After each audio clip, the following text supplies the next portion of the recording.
study, and play come together on a Windows 11 PC. And for a limited time, college students get The best of both worlds. Get the Unreal College Deal. Everything you need to study and play with select Windows 11 PCs. Eligible students get a year of Microsoft 365 Premium and a year of Xbox Game Pass Ultimate with a custom color Xbox wireless controller. Learn more at windows.com/student offer. While supplies last. Ends June 30th. Terms at aka.ms/collegepc. LinkedIn is pretty amazing at helping you grow your small business. We cannot stop your new clients from emailing you at 3 a.m. We can help you sell, market, and hire in one place. We cannot help you be in 3 places at once. And while we can't help you organize your calendar, LinkedIn can help you land more clients so you have a calendar to organize. Grow your small business on LinkedIn. Learn more at linkedin.com/smallbusiness. Hello and welcome back to the British English Podcast, the show that helps you better understand British culture and exposes you to intermediate to advanced vocabulary. Now, we've been going for over 6 years now, and with over 250 episodes in the back catalogue, I wanted to bring one to the top of the pile and give you a rerun this week.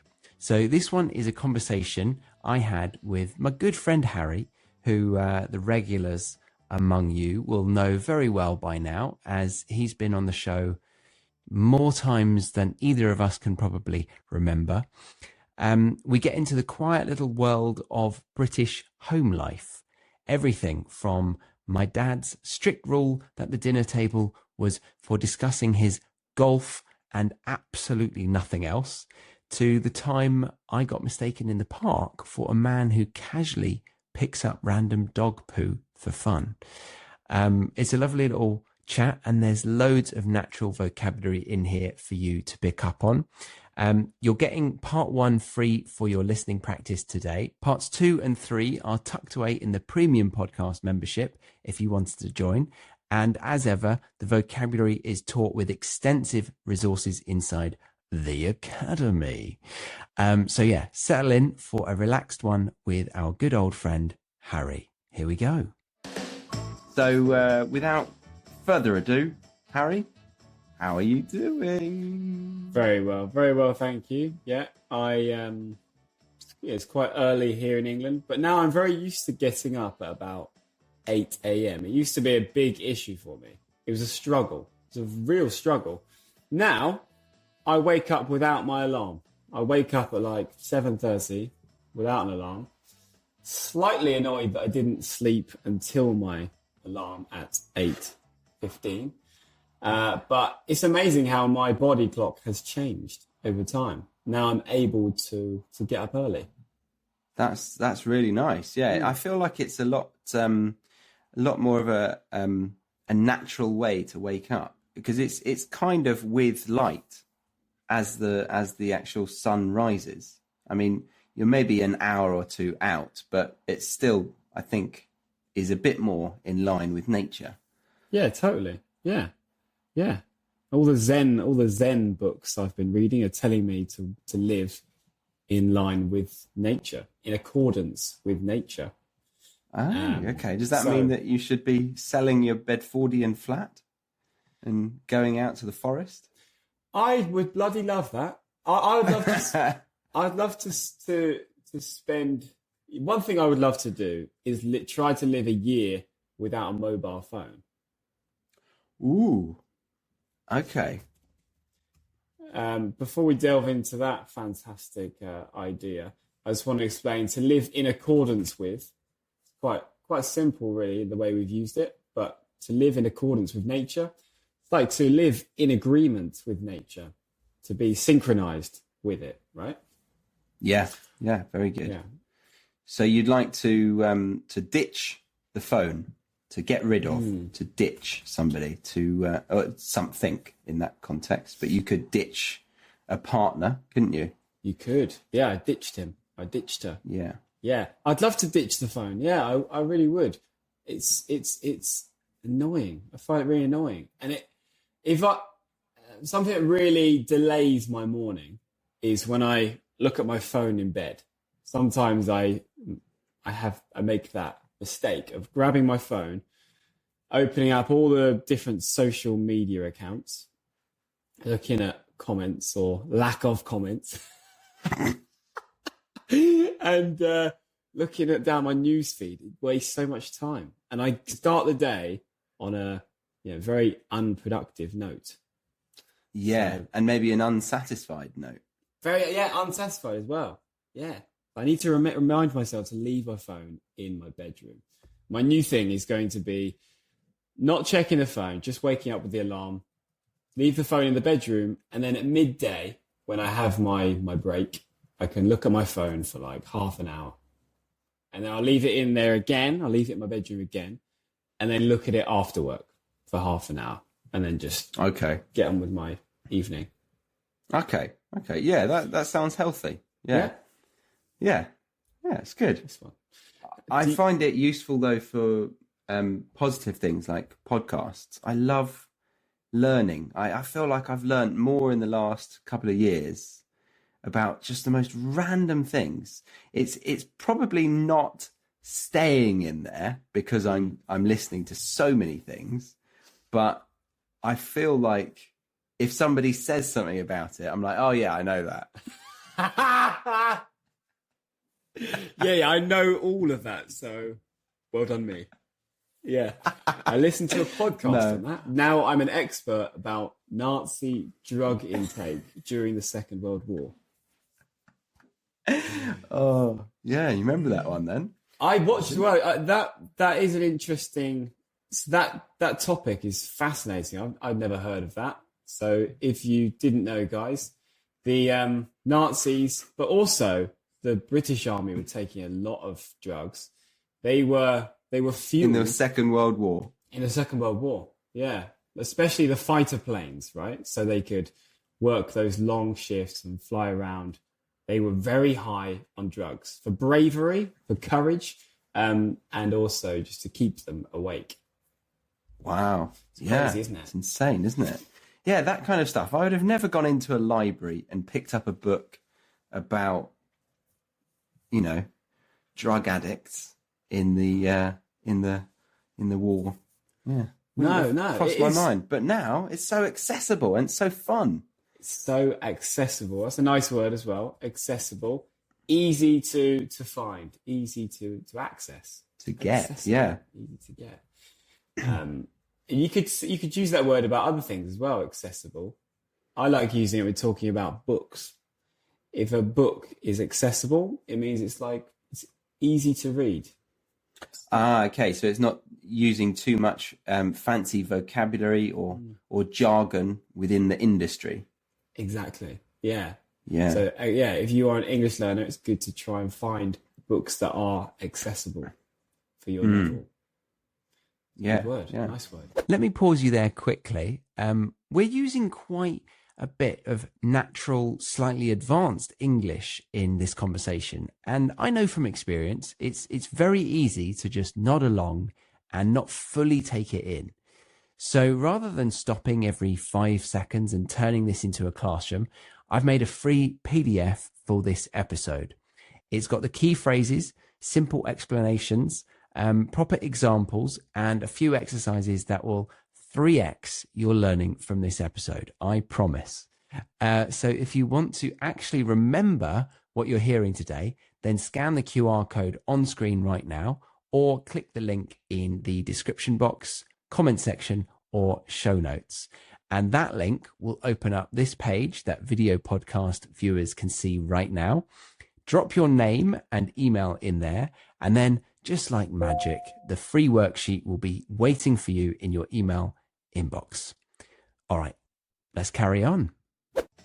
Send Help is now streaming on Hulu and Hulu on Disney+.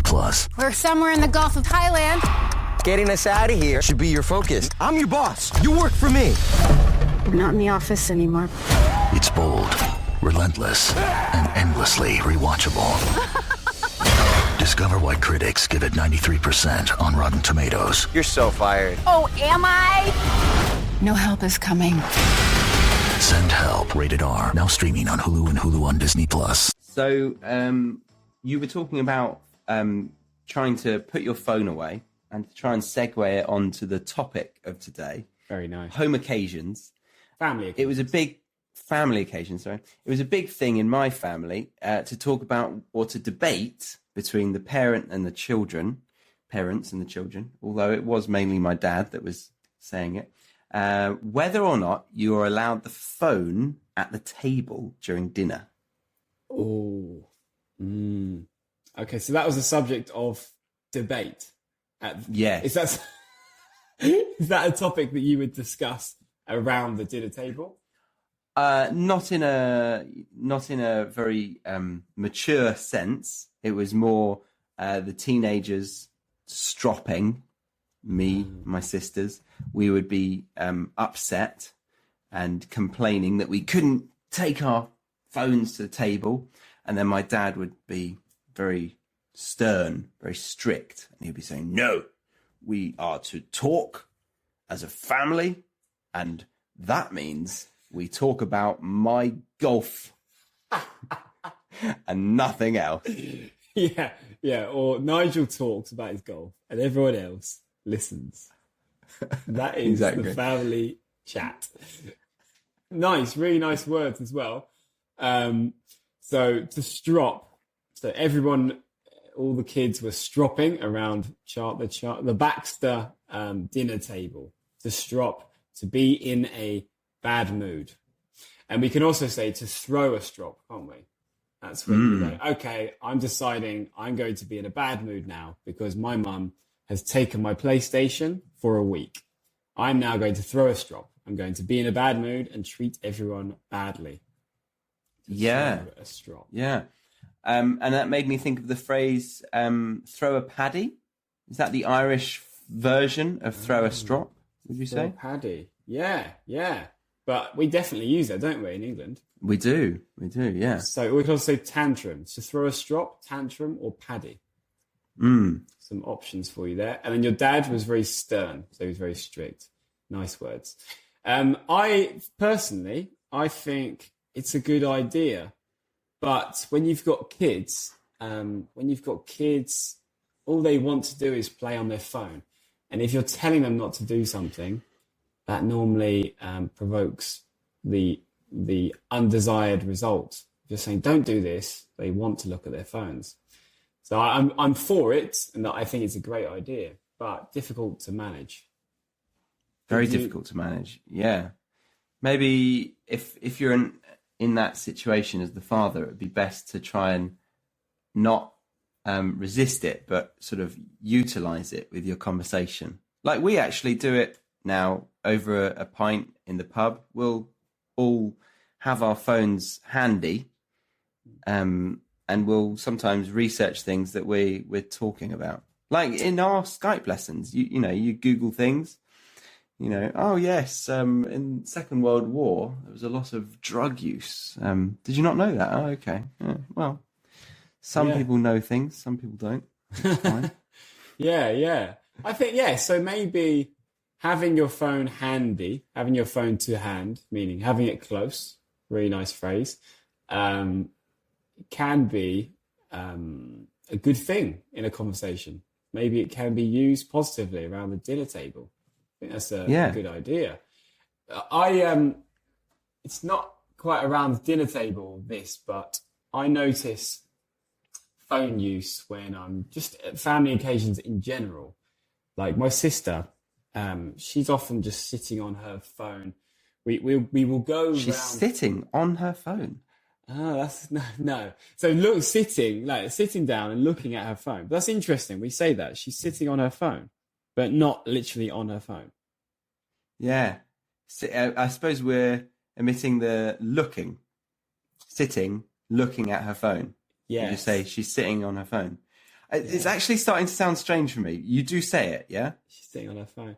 She's just sitting there on her phone. She was sitting there on her phone.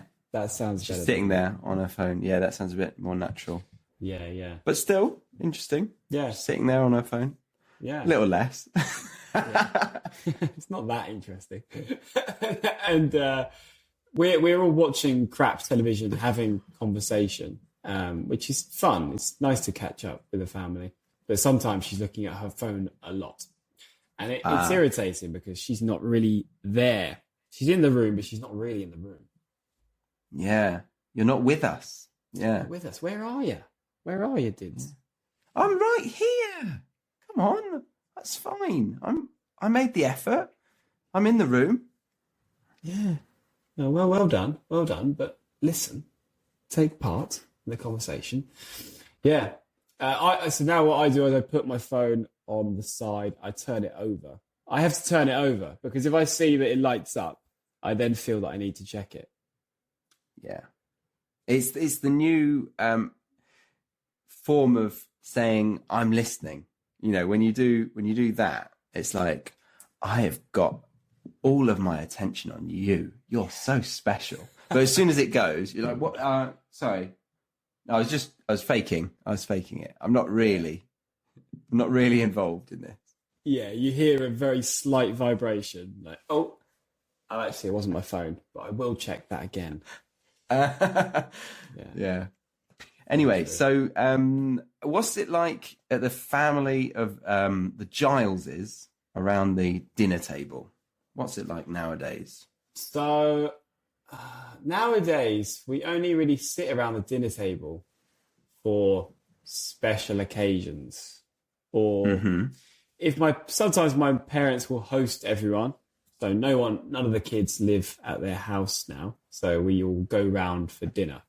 And if all of the kids are around for dinner, like me, my brother, and my sister, and their partners, we'll always eat around the dinner table. And it's very nice. It's very nice. Everyone sits down. My mum brings everything. My dad helps out. It's all very normal, to be honest. So you don't really help. We could say you don't lift a finger in that situation. Yeah, you could say that. I help to clear the table. After. Okay. So I help to eat everything that is there. Yeah, I clear the food off my plate with my mouth. I don't even use my hands. I told you, I don't lift my finger. Yeah, that's a really good expression. You don't lift a finger. Yeah, so it means you don't do any hard work. Yeah, exactly. Yeah, and we talked about in the last podcast, we said to do the heavy lifting. Do you remember that? So it's like... Yes. It's kind of it's the same, really. If you don't lift a finger, you're not doing any of the heavy lifting. Yeah, exactly. Yeah. Synonymous. Yeah, so I don't really lift a finger until the end of the meal, and then I help to clear the table. So to clear the table is when you take everything into the kitchen, and then I leave it there. I don't wash up. That's nothing. That does not count. All right. And what's more annoying there is that they have to say thank you. No, they don't. When you take their plate off the table. Oh, thank you, darling. Oh, it's okay. It's okay. I just do it to get a couple of thanks. That's the reason I'm doing it. Oh, you're welcome. You're welcome, Mum. Yeah, I'm gonna leave this. I'm gonna leave this on the work surface in the kitchen for you. Yeah, but it's an interesting one because I think as soon as you go back to your own place, well, I find this. I'm sure you do as well to some degree. You take more ownership, and therefore you feel like it's obvious that you would do all the heavy lifting. You know, your parents probably see you as a lazy person. And I'm not saying you. I'm meaning one. I'm meaning your parents probably see your child. It's okay. I'm not offended. You. Just say me. It's okay. I know what you're trying to say, Charlie. Alice and Peter probably find Harry very lazy. But, when he's on his own, he's probably doing all the heavy lifting himself.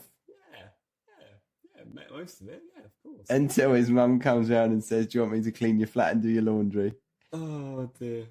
Can you say that all again? You said that very quick. That was like very native speed.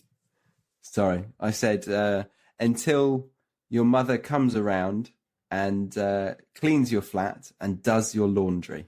Very nice. Or you're washing, as a Brit would say.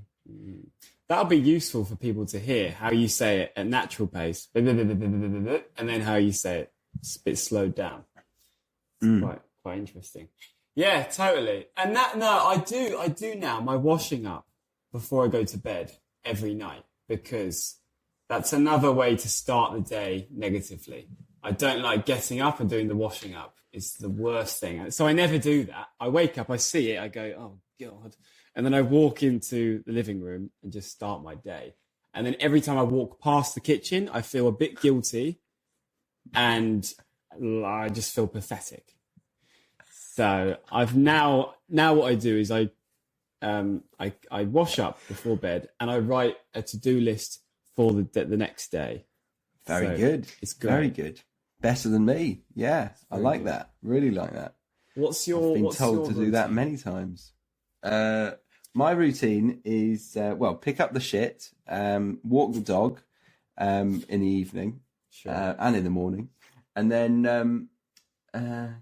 do you pick the dog shit up while you're walking the dog? Do you always pick up the dog shit, or are you sometimes guilty of leaving it on the No, never guilty of leaving it. I think I've said this before, but the last dog we were looking after, I left the house after an argument with Stacey, and I forgot the poo bags, and then the dog did a huge poo outside, and then I knew that there was a poo bag in the local park. There was a dispenser, and so I went and got one and went back to pick it up, and people were near when I picked it up, and I looked up and they looked at me and they thought, have you just come to pick up a random poo? That's hilarious. Like you just go around picking poo. Oh my God. And then maybe they thought I was the homeless man trying to make money picking up poos. Yeah. And they said, you can't make money like that, mate. It's not England. You got to lick them. You got to lick them first. Yeah. Oh my God. That's hilarious. No. So, yeah, I should do the list thing. That would be good. That would be very good. Yeah. At the moment, though, these dogs that we've got, they jump up at 6 a.m. onto our bed, and then they wait sat upright until we didn't know what the first time, but Stacey allowed them in the duvet, under the actual duvet. Oh my God. And yeah, so they actually sleep in the same bed. It's disgusting. I can't believe it. Oh, that's horrid. It's horrible, isn't it? Could you not say to Stacey, let's not have them in the bed? You've got two dogs in the bed with you. Yeah. No, just one. We have a favourite. This is really blurred, but can you see that? I'm showing Harry a photo of my girlfriend spooning a dog. Oh my God, that is quite cute though. It's a really cute dog, to be fair. It's a French bulldog. Oh. So I said spooning. Spooning is like cuddling on your side together, back to front. Yeah, you're both on your side, facing the same way. And you imagine two spoons in a drawer. Yes. Yeah. Two spoons placed very well in a drawer. Yes. Not like my drawer. It's like the spoons are all facing in different directions. The spoons are being forked. They're being forked. In fact, sometimes I'm guilty of dropping a spoon in the fork section of the drawer. My forking God. It's crazy. Yeah. It's crazy. Also, you said to sit upright. I think this is really good language. To sit upright is just to be, it's just to be sitting and not in a kind of reclined position. So you're not sitting back. You're sitting up, sitting upright. Yeah, your spine is erect. Exactly. Very nice. Lovely use of the word erect there. Yeah. The spine is straight. Spine is erect. Nice. Sit upright. Yeah. There you go. Yeah. Enough talk of erections.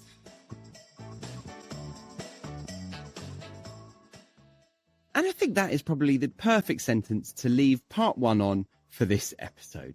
Don't forget to grab the free worksheet explaining some of the really useful native expressions that came up in part 1 of this episode. And hey, if you did want to join in on part 2 and 3 of this episode, get the transcripts, extended glossaries and flashcards, then you can become a premium podcast member.